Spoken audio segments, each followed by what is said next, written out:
আমরা আবার বলছি আমাদের কাছে এই ফল আশাপ্রদ নয়। আমরা এর জন্য মুখ্যমন্ত্রী জিতেছেন, তাকে অভিনন্দন জানাতে আমাদের কোথাও কোনো অসুবিধা নেই, কারণ তিনি জিতেছেন দিনের শেষে। তার জেতার কারণে তিনি তার মতো করে তার নিজস্ব রাজনৈতিক সংস্কৃতি দিয়ে তিনি তার ভাবাবেগকে মানুষের সামনে তুলে ধরবেন। কিন্তু তিনি যেভাবে আক্রমণ করছেন, আজও চালাচ্ছেন, আমার মনে হয় মানুষ ঠিক সময় এর বিরুদ্ধে প্রতিবাদ জানাবে।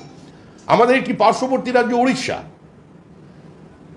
দীর্ঘদিনের প্রচেষ্টা, আমাদের ওখানকার কর্মীদের আত্মত্যাগ, তাদের পরিশ্রম, একই মতাদর্শকে পাথেয় করে যারা দিনের পর দিন জমানত বাজেয়াপ্ত করেছেন কিন্তু দল ছেড়ে চলে যায়নি, মাটিতে কামড়ে পড়েছিলেন, সেই উড়িষ্যাতে আজকে আমাদের সরকার তৈরি হচ্ছে। এটা আমাদের সবচেয়ে আনন্দের দিন। আমাদের 130 জনের বেশি বিজেপি কর্মী গত 30 বছরে শহীদ হয়েছে কেরালায়। কারোর হাত কেটে নেওয়া হয়েছে, কারোর দুটো পা কেটে নেওয়া হয়েছে। তারপরেও কেরালার বিজেপি চূড়ান্ত মেরুকৃত রাজনৈতিক অবস্থানের মধ্যেও তারা দল ছেড়ে চলে যাননি। তারা মৃত্যুকে হাতিয়ার করে সম্পূর্ণভাবে গণতান্ত্রিক ব্যবস্থা তারা এই দলে ছিলেন। আজকে কেরালায় বিজেপি, আমাদের যিনি ওখানে প্রার্থী সুরেশ গোপী, তিনি জয়ী হয়েছেন এই প্রথম স্বাধীনতার পর।